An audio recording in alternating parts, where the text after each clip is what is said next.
Hello, नमस्कार दोस्तों। आज हम बात करेंगे एयू स्मॉल फाइनेंस बैंक के बारे में और जानेंगे इसके इम्पोर्टेंट सपोर्ट लेवल के बारे में। साथ ही ये वीडियो आपकी एजुकेशन के लिए है, बाय सेल की कोई एडवाइस नहीं है। फिर भी आप ट्रेड करते हैं तो अपने फाइनेंशियल एडवाइजर से कंसल्ट करें। तो चलिए वीडियो की शुरुआत करते हैं।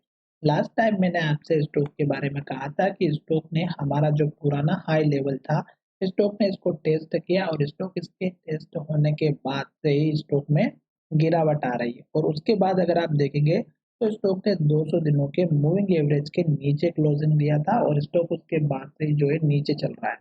तो अभी हमें क्या करना चाहिए दोस्तों? अगर आप देखेंगे तो स्टॉक ने इस लो को तोड़ करके यहाँ पर लो बनाया 613 का। फिर स्टॉक ने लो को तोड़ करके नया लो बनाया जो कि यहाँ पर दिखाई दे रहा है 579 रुपए का। फिर स्टॉक ने इस लो को तोड़ा और स्टॉक ने लो बनाया कौन सा? 564 का। तो स्टॉक लगातार जो है लो बनाते हुए जा रहा है। और इस लो को अगर आप देखेंगे तो ये लो हमारा इस पुराने लो के पास में है। जो यहाँ पर जो पिछला लो बना था वो हमारा बना था लगभग लगभग हमारा 548 रुपए का। और अभी स्टॉक का अगर आप देखेंगे तो अभी फिलहाल आपको यही सपोर्ट लेवल लेकर के चलना है। क्यों? क्योंकि स्टॉक अगर इस लेवल को तोड़ करके नीचे की तरफ जाता है तो स्टॉक यही लेवल हमारा अचीव करेगा। अब हम आज की बात करते हैं। तो यहाँ पर देखिएगा मैंने एक 9 डेज का मूविंग एवरेज भी यूज किया है। साथ ही यहाँ पर आप देखेंगे 2 दिन से स्टॉक हमारा डोजी कैंडल बना रहा है। और हमें आज के ट्रेडिंग और कल के ट्रेडिंग और 3 दिन के ट्रेडिंग की भी अगर हम बात करें तो स्टॉक का जो लो है वो एक तो ऊपर की तरफ बन रहा है और हाई भी ब्रेकआउट होते हुए जा रहा है, पर कैंडल डोजी बनी है। यानी कि अभी भी स्टॉक में अनसर्टेनिटी बनी हुई है। क्यों? क्योंकि स्टॉक ऊपर नहीं जा पा रहा। जैसे स्टॉक ने इस लो को जो है सपोर्ट लिया था, यहाँ पर भी, यहाँ पर भी और यहाँ पर भी, तो ये स्टॉक अभी इस लेवल को ब्रेक नहीं कर पा रहा, पहली बात। दूसरी बात, स्टॉक जब ऊपर जाता है तो इन्वर्टेड हैमर जरूर बनाता है, जैसे कि यहाँ पर बनाया, यहाँ पर बनाया।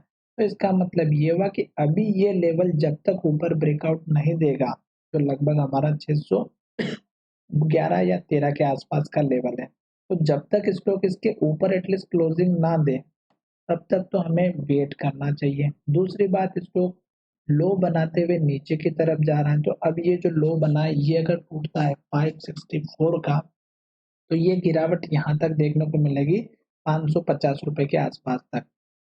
उसके बाद हमें कंफर्मेशन मिलेगा वहां से पॉजिटिव कैंडल बनती है या नेगेटिव, तब तक हमें वेट करना चाहिए।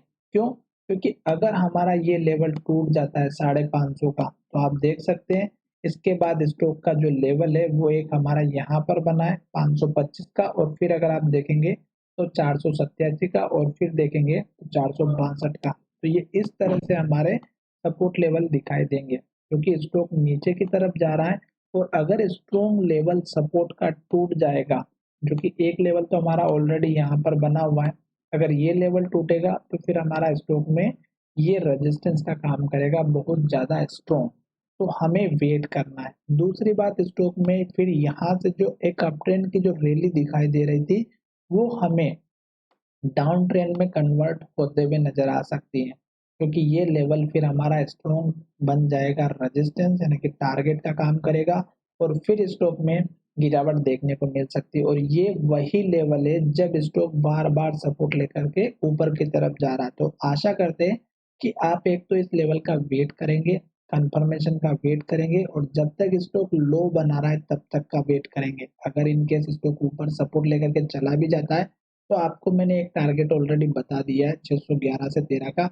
दूसरा टारगेट अगर आप देखेंगे तो यहाँ पर आप देखिएगा 630 का रखिएगा, जो हमारा पिछली बार का हाई था। तो ये आप यहाँ पर इस तरह से लेवल ड्रॉ करके अपना टारगेट डिसाइड कर सकते हैं, जो मैंने आपके सामने बनाया। अगर आप यहाँ पर भी देखेंगे तो ये पिछली बार का हाई था, तो यहाँ पर आपको अच्छे से दिखाई दे रहा होगा। और जैसे जैसे इसको ऊपर की तरफ जाएगा आप अपना टारगेट ऊपर रखिएगा, जैसे कि यहाँ पर 650 का। फिर आप देखेंगे तो यहाँ पर एक लेवल बना हुआ है 677 का। फिर आप धीरे धीरे ऊपर अपना टारगेट शिफ्ट कीजिएगा और उसमें इम्पोर्टेंट लेवल अगर आप रखेंगे तो 695 के आसपास का रखिएगा, जो कि यहाँ पर स्टॉक जब अप ट्रेंड में चल रहा था तो यहीं से सपोर्ट लेकर के ऊपर की तरफ गया था। तो 695 रुपए का उसके बाद का टारगेट रखेगा। फिलहाल लॉन्ग टर्म में अगर आप इन्वेस्ट करते हैं तो 200 दिनों के मूविंग एवरेज का जरूर यूज कीजिएगा, क्योंकि अभी स्टॉक इसके नीचे है, तो मुझे नहीं लगता कि इस स्टॉक में अप ट्रेंड दिखाई देने वाला है अभी। तो फिलहाल स्टॉक में सपोर्ट लेने का वेट करें, और जब तक स्टॉक नीचे जा रहा है, रेड कैंडल बनाता है, लो बनाता है, तो हमें वेट करना चाहिए। और हम आशा करते हैं कि वीडियो आपको अच्छा समझ में आया होगा, और अगर वीडियो समझ में आया है तो चैनल को जरूर सब्सक्राइब करिएगा।